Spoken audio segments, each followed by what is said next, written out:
but à l'Africa Sport. Ruben Yellow s'est confié à la grande team. Son parcours, sa carrière et les prochains challenges sont évoqués dans cette interview.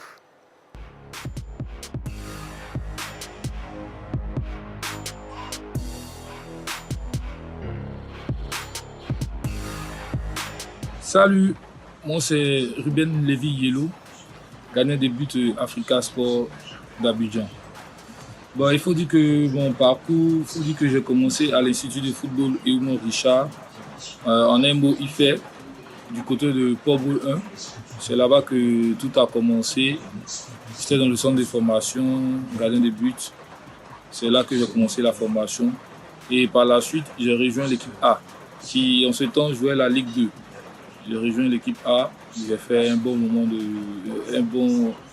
temps là-bas. Et ensuite, je suis parti du côté des Émirats Arabes Unis, précisément à Dubaï. À Dubaï, où j'ai passé quelques temps et ensuite j'ai rejoint Abu Dhabi, juste avec un grand centre de formation du nom de Stuttgart. Voilà. Et joué un peu avec eux. Par la suite, je suis passé du côté de Al Nasser, qui est encore à Dubaï. Je suis revenu à Dubaï et je suis passé du côté Al Nasser. Et ensuite, comme on appelle, Al Ahly de Dubaï. Voilà. Et c'est aussi de ça, vu les règlements de là-bas qui n'étaient pas un peu favorables pour moi, j'ai dû revenir en Côte d'Ivoire. Je suis retourné encore à Ifé, qui est mon centre de formation, bien sûr, je suis retourné là. Et c'est de par là que j'ai rejoint l'équipe d'Asie à Bengourou. J'ai fait 2 saisons et ensuite, je suis arrivé cette saison-là à l'Africa. Il faut dire c'est suite au rendement de la saison écoulée. Dieu m'a fait grâce de jouer certains matchs. Voilà. Il m'a fait grâce de jouer certains matchs et j'ai eu à faire de bonnes prestations. Et c'est après ces matchs que j'ai été contacté de part et d'autre. Et par la suite, il y a mon manager qui m'a dit qu'il serait mieux pour moi de rejoindre l'équipe d'Africa. Parce que là, ils avaient un bon projet. Et puis, j'ai eu à causer aussi avec M. Roger Belli, qui est une bonne personne. Voilà, que je salue au passage, qui a échangé avec moi. Et puis, bon, voilà, je suis tombé d'accord avec lui concernant le projet qu'ils avaient. C'est comme ça que j'ai rejoint l'équipe d'Africa.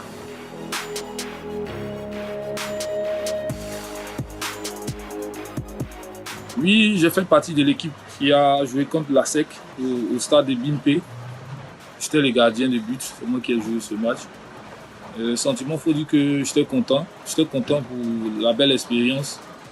Et pendant le match, c'était beaucoup stressant. J'étais aussi stressé avant le match parce qu'un derby de la sorte, c'est pas facile. Étant petit, on entendait très souvent ASEC Africa. Et puis bon, du jour au lendemain, là, tu te retrouves là, tu arrives et du coup, tu vas jouer un match ASEC Africa. Il y avait un peu le stress et puis en même temps content de vivre ça parce que c'est quelque chose qui n'est pas permis à tout le monde et puis ça arrive rarement. Donc j'étais vraiment content de cette expérience-là.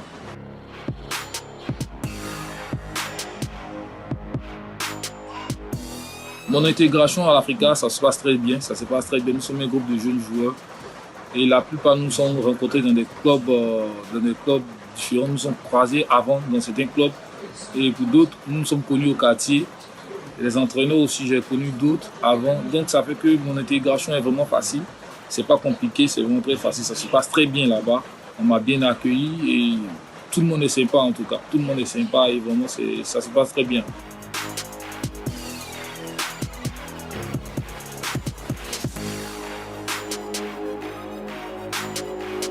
C'est pas seulement l'Asie d'Abengourou qui a ce problème de salaire, c'est tous les clubs ivoiriens qui ont ce problème-là. Et je prie vraiment Dieu pour que ce problème-là, qu'il le règle parce que vraiment, c'est fatigant. Il ne faut pas seulement dire que c'est l'Asie, c'est partout en Côte d'Ivoire. C'est partout en Côte d'Ivoire que ce problème-là existe, dans les clubs surtout. Donc vraiment, je souhaiterais que la fédération, ces nouvelles personnes qui seront là, puissent remédier à cela pour pouvoir vraiment satisfaire les besoins de tout footballeur parce que c'est quelque chose vraiment qui n'est vraiment pas facile.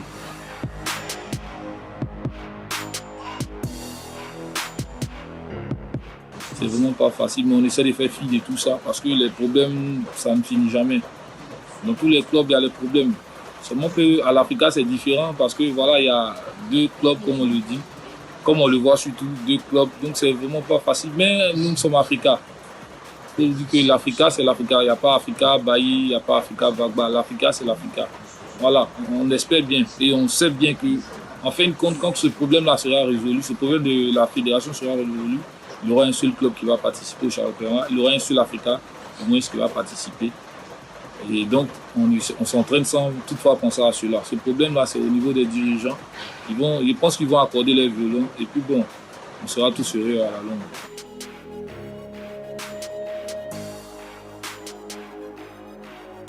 Le club a pour ambition de jouer le haut du tableau, pourquoi pas être champion. Donc c'est un peu pour cela que nous sommes là. Nous sommes là juste pour aussi, chacun est là pour apporter sa contribution. Voilà, pour essayer de redorer le blason de l'Africa. Parce que l'Africa c'est un grand club, mais depuis un certain temps, l'Africa, les histoires, l'Africa se perd. Bon, nous sommes un peu là pour apporter ce que nous pouvons apporter. Voilà, donc c'est l'objectif du club. Le haut du tableau, voire même plus le titre.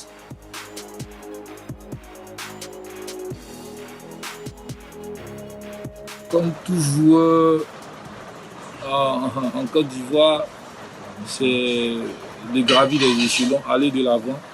Voilà, intégrer des clubs, de grands clubs au fur et à mesure, ne pas rester là à la même place. Donc j'aspire d'abord aussi jouer avec l'équipe nationale. Voilà, jouer avec l'équipe nationale et ensuite intégrer de grands clubs d'Europe, peut-être d'Amérique ou d'Asie.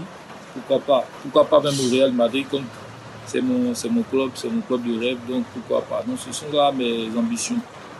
Jouer là, donc il faut dire que l'Africa, c'est pour moi, c'est un tremplin. Voilà, passer là, c'est un peu comme un aéroport. Voilà, il faut passer là pour pouvoir rallier d'autres grands pays. Donc c'est un peu ça pour nous. Merci bien et bonne soirée à vous.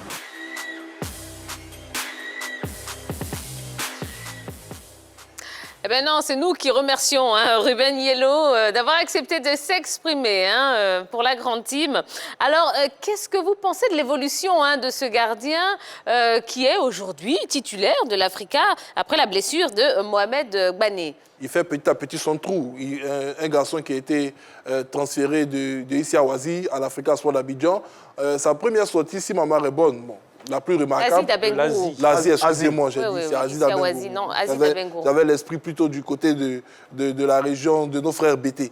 Donc, sa première sortie remarquable, c'était lors de l'inauguration du stade olympique Alassane Ouattara de Bimpe face à la SAID d'Abidjan. On ne l'a pas senti très à l'aise, surtout dans ses sorties aériennes. Il a été un peu fautif sur les réalisations des Jeux noirs, mais on sent que c'est un garçon qui a la volonté de réussir au sein du club vert et rouge. Il a été vraiment plein de sincérité dans ses propos. Il a dit qu'il est là en mission avec ses amis pour permettre à l'Africa de redorer son blason à travers leurs prestations sur le terrain parce qu'il a conscience qu'il est dans un très grand club.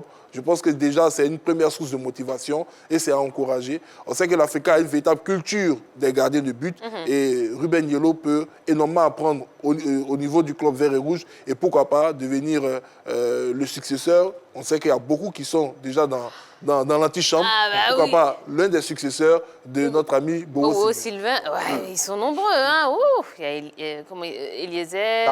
Tapé Eliezer, il y a Nicolatier, il y a même Karim, même si Karim est quand même âgé, mais bon. Voilà, il y en a.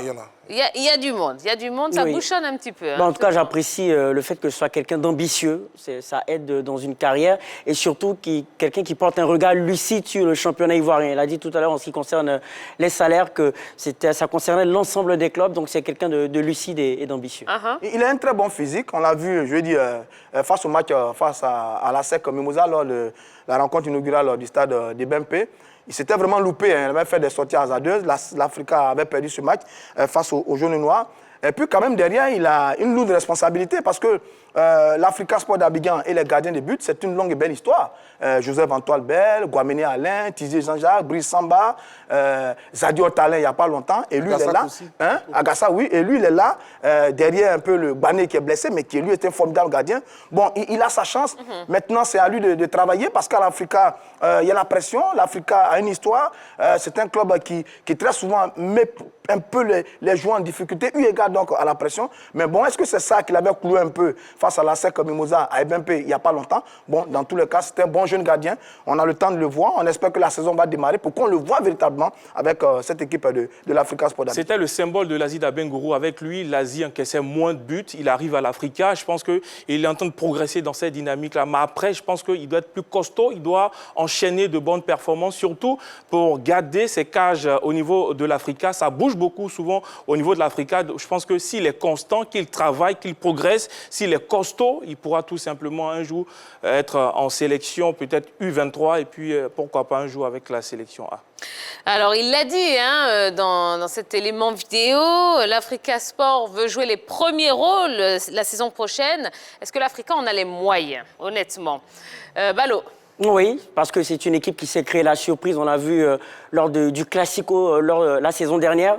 La SEC semblait être favorite, mais derrière, l'Africa s'est imposé 1-0. Donc, c'est une équipe qui sait se pousser dans ses derniers retranchements, qui sait surprendre, qui sait avoir le rôle d'outsider pour aller de l'avant. Donc, j'ai foi en cette équipe-là. Je pense qu'elle peut y aller. Non, mais chaque saison, l'Africa joue le titre. Hein. C'est quand même l'Africa. C'est le deuxième derrière l'équipe de la SEC Mimosa. C'est un club qui se bat, qui s'accroche. Son dernier titre remonte à il y a 10 ans, je crois. Et cette année, l'équipe a fait un effort de recrutement avec Roger Boli, fait un effort de recrutement. Le vrai problème de l'Africa, ce n'est pas les joueurs, l'effectif, hein, c'est les dirigeants. Parce que le club est toujours englué un peu dans les crises à n'en point fini avec un club à deux têtes. Et c'est ça. Mais si ça s'est réglé, oui, l'Africa reste l'Africa. Regardez par exemple sur le tournoi de la fraternité, ils sont demi-finalistes. Ils sont qualifiés pour les demi-finales. Or là, on a quasiment les belles équipes du championnat qui sont dans ce tournoi. Et d'ailleurs, ils ont battu l'équipe du Football Club de San Pedro 3-1. Ah, ça vous montre bien que cette équipe de l'Africa a du coffre, a de la qualité, il y a de bons joueurs. Le tout, c'est de mettre ça dans un bon environnement, dans une belle ambiance, dans une bonne gestion pour permettre à ces garçons de se rappeler aux bons souvenirs de ce club mythique des années 80-90. Donc oui, l'Africa va toujours venir jouer les premiers rôles. Ils ont de très très bons supporters, cette équipe de l'Africa. S'il y a de l'ordre... On a bien compris, allez, mais quand même, bon, là, il y a un argument quand même qui est un peu discutable. Hein. Vous avez parlé du tournoi de la fraternité. Oui, ils ont battu le FC San Pedro, mais il faut savoir quand même que c'était une équipe B hein, du FC San Pedro, puisque voilà, et s'ils avaient perdu? Non, mais d'accord. Les autres, ils sont en comment on appelle ça? Ils étaient en préparation, voilà, donc c'était pas l'équipe A hein, du FC San Pedro. Oui, c'est tenable comme argument, mais bon, quand on regarde l'historique des confrontations, l'Africa est devant le FC San Pedro. Toujours, hein. Même avec l'équipe A, l'Africa a toujours réussi à se sortir face au FC San Pedro. Ça, c'est la petite parenthèse. Mais pour parler des chances de l'Africa cette saison, moi, je suis dubitatif. J'attends de voir le règlement déjà du problème des dirigeants de l'Africa Sport d'Abidjan. C'est un club qui a, depuis un certain moment, évolué dans des eaux troubles. Et lorsqu'il y a eu une accalmie, l'Africa s'est toujours distingué par une victoire finale au niveau du championnat national de Côte d'Ivoire. Cette année, on voit déjà les prémices de cette grosse crise entre cette Africa scindée en deux, entre ces deux tendances qui semblent être indissociables, qui ne veulent pas s'asseoir pour discuter. Et quand c'est comme ça, je pense que l'Africa risque d'avoir une saison encore plus difficile. Mais si, avant le début de la saison, il y a un terrain d'entente pour permettre à tous les acteurs de l'Africa de se réunir et de soutenir un seul et unique bloc, il faudra faire attention avec cette formation. Vous y croyez, vous? Vous pensez qu'ils peuvent s'asseoir pour régler les problèmes? Disons, sur un segment de 0 à 100, je suis pour l'instant sur une tendance à 45%. Mais il est évident qu'ils ont toujours réussi à discuter quand même et à se mettre d'accord. Il y a eu depuis longtemps l'affaire Kodeche Kumar avec Vagba Alexis à une certaine époque. Et là, sur les derniers événements, c'est Vagba Alexis et Baye Antoine. Il faut rappeler que ces deux messieurs sont à l'Africa depuis une trentaine d'années. Ils se connaissent bien, ils ont dirigé le club ensemble, ils aiment tous l'Africa Sport d'Abidjan. On croit tout simplement que si chacun met un peu d'eau dans son vin, ils pourraient s'asseoir à nouveau, parler et ramener l'Africa au top niveau, comme ça a été le cas par le passé. Ils ont réussi il n'y a pas longtemps à signer un protocole d'accord pour gérer ensemble l'équipe de l'Africa. Ça n'a pas trop marché, ce n'est pas encore totalement rompu. Je pense que Baye Antoine, Vagba Alexis, tous ceux qui sont autour de cette formidable famille de l'Africa Sport d'Abidjan peuvent toujours s'asseoir à nouveau pour créer la cohésion, pour permettre à cette redoutable machine de l'Africa de redevenir ce qu'elle a été par le passé. Absolument, absolument, c'est tout le mal qu'on leur souhaite. Hein. Et à Ruben Yellow, eh bien, tout ce qu'on peut lui souhaiter, c'est de faire une très, très, très belle saison et de continuer sa belle progression parce qu'il le mérite amplement. Allez, On va marquer la première pause de la soirée. Dorgelès, eh bien, vous allez nous quitter. Ouais, puisque nous allons accueillir dans un instant le président de la Fédération ivoirienne de judo et discipline assimilée, FIJDA. Et puis, on va parler, on aura un gros sujet aussi. Tout à l'heure, on va parler du football ivoirien. FIF contre la FIFA, l'éclairage de Sam Etiassé. On va en parler juste après la pub. Ne bougez surtout pas.